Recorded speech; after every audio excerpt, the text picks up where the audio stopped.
ಮಾಂಸ ತಿಂದವರಿಂದ ದೇಶ ಹಾಳಾಗಿಲ್ಲ ಅನ್ನತಕ್ಕಂಥ ಮಾತನ್ನು ಹೇಳಿದೆ. ನೀವು ಚಪ್ಪಾಳೆ ಹೊಡೆದಿರಿ ಅಂತ ನಾನೇನು ಸಂತೋಷ ಪಡೋದಿಲ್ಲ. ನೀವು ಅವ್ರಿಗೂ ಹೊಡಿತೀರಿ ಚಪ್ಪಾಳೆ. ಹೊರವ್ರನ್ನ ಹೆಗಲು ಬಾರ ಅಂತ ಕೂರೋನ್ ಕುಂಡಿ ಬಾರ ಅಂತ ಏನು ಮಾಡೋದು ಪಲ್ಲಕ್ಕಿ ಉತ್ಸವ. ಮೂಢನಂಬಿಕೆ ಅಂದ್ರೇನು ಹೇರಲ್ಪಟ್ಟ ನಂಬಿಕೆ. ವಿಚಾರಕ್ಕೆ ಒಳಗಾಗ್ರಿ. ನೀವು ಎಲ್ಲಾನು ಒಂದೇ ಸಲ ತಿಳ್ಕೊಳ್ಬೇಡ್ರಿ. ಈಗ ಹೋಗಿ ಕೈ ಕೊಡ್ತೀರಿ, ಕೈ ತೋರಿಸ್ಬಿಟ್ಟು ಭವಿಷ್ಯ ಹೇಳ್ರಿ ಅಂತೀರಿ. ಯಾರ ಭವಿಷ್ಯ ಯಾರು ಹೇಳ್ಬೇಕ್ರಿ? ಎಷ್ಟು ಭವಿಷ್ಯದ ವಚನಗಳಿದೆ. ಯಾರ ಭವಿಷ್ಯ ಏನು ಹೇಳ್ತೀರಿ ನೀವು? ನಮ್ಮಪ್ಪ ಹುಟ್ಟಿದಾಗ ನನಗೆ ಪಂಚಾಂಗ ಬರೆದಿಟ್ಟಾನ 2 ಹೆಂಡ್ರು ಅಂತ, ಒಬ್ರು ಸಿಕ್ಕಿಲ್ಲ. ಇನ್ನು ಸಿಗಲಾರ್ದಕ್ಕೆ ಸನ್ಯಾಸಿ ಆಗ್ಯವನೋ ಅಂದ್ರೆ ಆಶ್ಚರ್ಯ ಆಗ್ತಾ ಇದೆ ನಮಗೆ. ಸುಮ್ಮನೆ ಯಾದಕ್ಕೆ ಬಡದಾಡ್ತೀರಿ? ಧರ್ಮ ದೇವರು ಅನ್ನತಕ್ಕಂಥದ್ದನ್ನು ಬಡದಬಾಡ್ರಿ.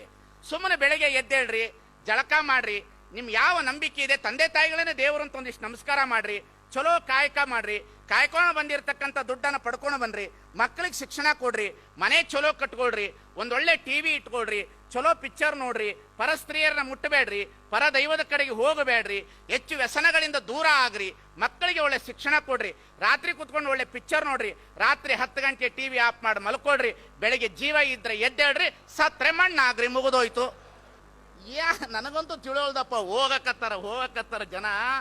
ಆ ದೇವ್ರು ಕೊಡ್ತದ, ಈ ದೇವ್ರು ಕೊಡ್ತದ, ಯಾವ ದೇವ್ರು ಕೊಡ್ತದ, ಮಣ್ಣು ಅಗದು ಅಗದು ಅಗದು ಅಗದು ಅಗದು ಮಣ್ಣು ಅಗದು ಅಗದು ಅಗದು ತಿರುಪತಿ ತಿಮ್ಮಪ್ಪನ ತೆಗೆದೊಳಗೆ ವಜ್ರದ ಕಿರೀಟ ಹಾಕಿದ್ರು ಸಾಕಾಗುತ್ತೇನ್ರಿ? ಬಿಟ್ನ ಯಾಕೆ ತಿಮ್ಮಪ್ಪ ಕಾಪಾಡ್ಲಿಲ್ಲ? ಪ್ರಶ್ನೆ ಅಲ್ಲೇನ್ರಿ ಇದು? ತಿಮ್ಮಪ್ಪ ಯಾಕೆ ಕಾಪಾಡ್ಲಿಲ್ಲಪ್ಪ? ಯಾಕೆ ಕಾಪಾಡ್ಲಿಲ್ಲ ತಿಮ್ಮಪ್ಪ? ವಜ್ರದ ಕಿರೀಟ ನೋಡ್ರಿ, ಧರ್ಮ ಅಂತಂದ್ರೆ ಒಬ್ಬರ ಮನವನ್ನು ನೋಯಿಸದವನೇ, ಒಬ್ಬರ ಮನೆಯ ಘಾತವ ಮಾಡದವನೇ ಪರಮ ಪಾವನ ನೋಡ. ಒಬ್ಬರ ಮನವನ್ನು ನೋಯಿಸಬೇಡ, ಒಬ್ಬರ ಮನೆ ಹಾಳು ಮಾಡಬೇಡ, ಇಷ್ಟೇ ಧರ್ಮ. ನಿನ್ನ ದುಡ್ಕೊಂಡು ನೀನು ಊಟ ಮಾಡಪ್ಪ, ಇಷ್ಟೇ ಧರ್ಮ. ಇದಕ್ಕಿಂತ ಇನ್ನೇನದ?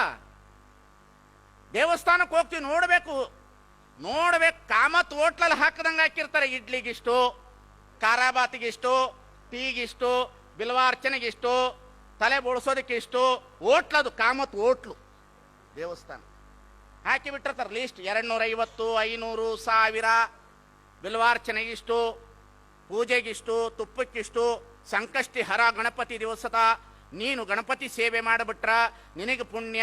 ಆ ಬೆಣ್ಣೆ ಕರೆಸ್ಕೊಂಡು ನಾವು ತಿಂದ್ರೆ ನಮಗೂ ಪುಣ್ಯ. ಮಜಾ ಹಂಗದ ಹೇಳ್ತೀನಿ ಕೇಳಿ. ಕೊಲ್ಲೂರು ಮೂಕಾಂಬಿಕೆಗೆ ಸೀರೆ ಉಡಿಸಿದ್ರೆ ಸಾಕ್ಷಾತ್ ದೇವರೇ ಸೀರೆ ಉಡಿಸಿದ ಹಾಗೆ. ಎಲ್ಲಮ್ಮನಿಗೆ ಸೀರೆ ಉಡಿಸಿದ್ರೆ ಬಹಳ ದೊಡ್ಡವಳೇನು ದೇವ್ರು ಬೆತ್ತಲೆ ಇರ್ತಾಳೇನ್ರಿ? ಕೇಳ್ತೀನಿ ನಿಮ್ಮನ್ನ ಪ್ರಶ್ನೆ. ಕೊಲ್ಲೂರು ಮೂಕಾಂಬಿಗೆ ಸೀರೆ ಉಡಿಸ್ತೀರಿ, ನಿಮ್ಮ ತಾಯಿಗೆ ಹರಿದ ಸೀರೆ ಉಡಿಸಿ ಮನೆ ಹಾಕೊಂಡಿರ್ತಿರ್ತೀರಿ. ವಿದ್ಯಾವಂತರಾದವ್ರು ನಿಮ್ಮ ತಂದೆ ತಾನೇ ತಗೊಂಡು ವೃದ್ಧಾಶ್ರಮಕ್ಕೆ ಬಿಟ್ಟಿರ್ತೀರಿ. ಮಾನವೀಯತೆ ಇಲ್ಲದಿರ್ತಕ್ಕಂಥ ಧರ್ಮ ತಗೊಂಡು ಏನು ಮಾಡೋದ್ರಿ? ಮನುಷ್ಯತ್ವ ಇಲ್ಲದಿರ್ತಕ್ಕಂಥ ಧರ್ಮ ತಗೊಂಡು ಏನು ಮಾಡೋದು? ಹಡದ ತಂದೆ ತಾಯಿನ ಗೌರವಿಸಲಾರದವರು ಕೊಲ್ಲೂರು ಮೂಕಾಂಬಿಕೆಗೆ ಸೀರೆ ಉಡಿಸಿದ್ರೆ ದೇವ್ರು ಒಲಿತಾರಂದ್ರೆ ಮೂಕಾಂಬಿಕೆಗೆ ಸೀರೆ ಉಡಿಸ್ತಾರ. ಇವ ಸೀರೆ ಉಡಿಸಿ ದೇವ್ರು ನೋಡ್ಬಿಡ್ತಾನೆ, ಧನ್ಯ, ಅದು ಎಂತಹ ಸೀರೆ, ಮೊಳಕಾಲ್ಮೂ ಸೀರೆ, ಧರ್ಮಾವರಂ ಸೀರೆ, ಕಾಂಜೀವರಂ ಸೀರೆ, ಬನಾರಸ್ ಸೀರೆ, ಮೈಸೂರು ಸಿಲ್ಕ್ ಸೀರೆ. ಇದನ್ನೇ ಉಡಿಸ್ಬೇಕ್ರಿ ಆಕೆಗೆ, ಬೇರೆ ಉಡ್ಸಂಗಿಲ್ರಿ. ರಂಜಾನ್ ದರ್ಗವ್ರ ಆಕೆ ಕಾಟನ್ ಗೀಟನ್ ಉಡಲ್ರಿ. ಕೊಲ್ಲೂರು ಮೂಕಾಂಬಿಕೆ ಆಕೆ ಹೈ ಕ್ವಾಲಿಟಿ ದೇವತೆ ರೀ. ಆಕೆ ಸ್ಟ್ಯಾಂಡರ್ಡ್ ITBT ದೇವ್ರತವಳು. ಅವಳಿಗೆ ಆ ಸೀರೆ ಉಡಿಸ್ಬಿಟ್ರೆ ಪುಣ್ಯ ಅಂತ ಇವನು ಹೇಳ್ಬಿಡ್ತಾನ. ನೀವು ಹೋಗ್ಬಿಟ್ಟು ಸೀರೆ ಉಡಿಸಿ ಹೊರಗಡೆ ಬರ್ತೀರಿ, ಊಟದ ಮೇಲೆ ಮಾರನೇ ದಿವಸ ಪೂಜಾರಿ ಹೆಂಡತಿ ಉಟ್ಕೊಂಡು ಹೋಗ್ತಾ ಇರ್ತಾಳೆ. ಮನುಷ್ಯನಿಗೆ ಅರಿವು ಬರ್ಬೇಕ್ರಿ. ಮನುಷ್ಯನಿಗೆ ಅರಿವಿನ ಪ್ರಜ್ಞೆ ಕೊರತೆ ಇದೆ. ಇದಕ್ಕಾಗಿ ಬಸವಣ್ಣ ಎಚ್ಚೆರ್ತ, ಇದಕ್ಕಾಗಿ ಬುದ್ಧ ಬಂದ, ಇದಕ್ಕಾಗಿ ಬಸವಣ್ಣ ಹೇಳದ, ಕಲ್ಲು ದೇವರು ದೇವರಲ್ಲ, ಮಣ್ಣು ದೇವರು ದೇವರಲ್ಲ, ಮರ ದೇವರು ದೇವರಲ್ಲ, ಸೇತು ಬಂದ ರಾಮೇಶ್ವರ, ಗೋಕರ್ಣ, ಅಷ್ಟಾಸೃಷ್ಟಿಗಳಲ್ಲಿರುವ ದೇವರು ದೇವರಲ್ಲ, ತನ್ನ ತಾನಾರೆಂದು ತಿಳಿದೊಡೆ ತಾನೇ ದೇವನೋಡ ಅಪ್ರಮಾಣ ಕೂಡಲ ಸಂಗಮ ದೇವ. ಹೆದರ್ಲಿಕ್ಕೆ ಹೋಗಬೇಡ್ರಿ. ಧರ್ಮ ಅಂದ್ರೆ ಹೆದರ್ಲಿಕ್ಕೆ ಹೋಗಬೇಡ್ರಿ. ಕಾವಿ ಬಟ್ಟೆ ಅಂದ್ರೆ ಹೆದರ್ಲಿಕ್ಕೆ ಹೋಗಬೇಡ್ರಿ. ಎಲ್ಲಾದರೂ ಶಾಪ ಕೊಟ್ಟುಬಿಟ್ಟಾನು ಅಂತ. ಶಾಪ ಕೊಡೋನು ಸ್ವಾಮಿ ಅಲ್ಲ, ಜನರ ತಾಪವನ್ನ ಕಳೆಯುವವನು ಸ್ವಾಮಿ. ಶಾಪ ಕೊಡೋನು ಸ್ವಾಮಿ ಅಲ್ಲ, ಜನರ ತಾಪ. ಈಗ ಪಾದ ಪೂಜೆ ಮಾಡ್ಕೊಳ್ರಿ, ಬೇಡ ಅನ್ನೋದಿಲ್ಲ, ಅದು ನಿಮ್ಮ ನಂಬಿಕೆ. ಆದ್ರೆ ಕಾಲು ತೊಳೆದು ನೀರು ಕುಡಿಬೇಕಾದ್ರೆ ಇದು ಯಾವ ಕರ್ಮ? ಪಾದ ಪೂಜೆ ಮಾಡ್ಕೊಳ್ರಿ, ಏನೋ ನಿಮ್ಮ ನಂಬಿಕೆಪ್ಪ. ಮೂಢನಂಬಿಕೆ ಅಂದ್ರೆ ಕಾಲು ತೊಳೆದು ನೀರು ಕುಡಿಬೇಕಂತ. ಅದು ಕುಡಿಯೋದಲ್ಲದೆ ಮನೆಗೆಲ್ಲ ಚಿಮ್ಮಿಸ್ಬಿಡ್ಬೇಕಂತ, ಉದ್ಧಾರ ಆಗ್ತದಂತ.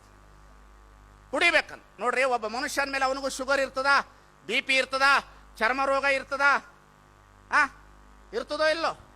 ಇರ್ತದೆ. ಪಾದ ಪೂಜೆಯನ್ನು ಭಕ್ತಿಯಿಂದ ಗೌರವದಿಂದ ಮಾಡ್ರಿ, ಬೇಡ ಅನ್ನೋದಿಲ್ಲ. ಸ್ವಾಮಿಗಳಿಗೊಂದು ಗೌರವ ಕೊಡಬೇಕು, ಕೊಡ್ರಿ. ಆದ್ರೆ ಕಾಲು ತೊಳೆದು ನೀರು ಕುಡಿಬೇಕಂದ್ರೆ ಯಾವ ಕರ್ಮ? ನಾನು ಎಲ್ಲ ನಂಬಿಕೆಗಳನ್ನ ತೆಗಿಲಿಕ್ಕೆ ಇಷ್ಟಪಡೋದಿಲ್ಲ. ಮೊದಲೇ ಹೇಳಿದ್ದೇನೆ, ಗುಡಿಗೆ ಹೋಗೋದು ನಿಮ್ಮ ನಂಬಿಕೆ, ಆದರೆ ಅಲ್ಲಿ ಮೂಢನಂಬಿಕೆಗೆ ಬಲಿಯಾಗ್ತಕ್ಕಂಥದ್ದು ಬಹಳ ಅಪರಾಧ ಅನ್ನತಕ್ಕಂಥ ಮಾತನ್ನು ಹೇಳಿಕ್ಕೆ ನಾನು ಇಷ್ಟಪಡ್ತೇನೆ.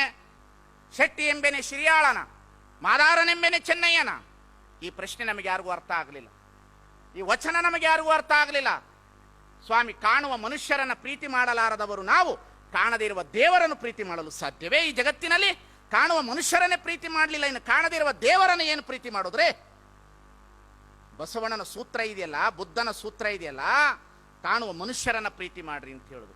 ಈ ಶೋಷಣೆ, ಈ ಮೂಢನಂಬಿಕೆ ದಿನ ದಿನ ದಿನ ಇವತ್ತು ನಮ್ಮಲ್ಲಿ ತಾಂಡವವಾಡ್ತಾ ಇದೆ. ಅದರ ಬಗ್ಗೆ ನಾವು ಎದ್ದು ಬರಬೇಕು. ಸ್ವಾಮಿಗಳು ಉಪದೇಶ ಹೇಗಿರ್ಬೇಕಂದ್ರೆ, ಸ್ವಾಮೀಜಿಗಳು ಮನುಷ್ಯರಾಗಿರಬೇಕೆ ಹೊರತು ದೇವತೆಗಳಾಗಬಾರ್ದು. ಸ್ವಾಮೀಜಿಗಳು ಪವಾಡ ಪುರುಷರಾಗಬಾರ್ದು. ಸ್ವಾಮೀಜಿಗಳು ಸಮಾಜಕ್ಕೆ ಮಾರ್ಗದರ್ಶತಕ್ಕಂತಹ ವ್ಯಕ್ತಿಗಳಾಗಿ ಉಳಿಬೇಕು. ಸ್ವಾಮೀಜಿಗಳಿಗೆ ಇವತ್ತು ಗೌರವವಿದೆ, ವೈಚಾರಿಕತೆ ಸ್ವಾಮಿಗಳಿಗೂ ಗೌರವವಿದೆ, ಸಾಧನೆ ಮಾಡಿರ್ತಕ್ಕಂಥ ಸ್ವಾಮಿಗಳಿಗೂ ಗೌರವವಿದೆ. ಆದರೆ ನಮ್ಮಂತಹ ಸ್ವಾಮಿಗಳು ಸಮಾಜವನ್ನು ಶೋಷಣೆ ಮಾಡುವುದನ್ನು ಬಿಡಬೇಕು, ಮೂಢನಂಬಿಕೆಯಿಂದ ಹೊರಗಡೆ ತರಬೇಕು, ಅವರನ್ನು ಒಳ್ಳೆಯ ಜ್ಞಾನವನ್ನು ಕೊಡಬೇಕು. ಜಗತ್ತಿನಲ್ಲಿ ದೇವರು ಧರ್ಮ ಅಂದರೆ ಏನಂತ ಸ್ವಚ್ಛವಾಗಿ ತಿಳಿಸಬೇಕು, ದುಡಿಲಿಕ್ಕೆ ಕಲಿಸಬೇಕು.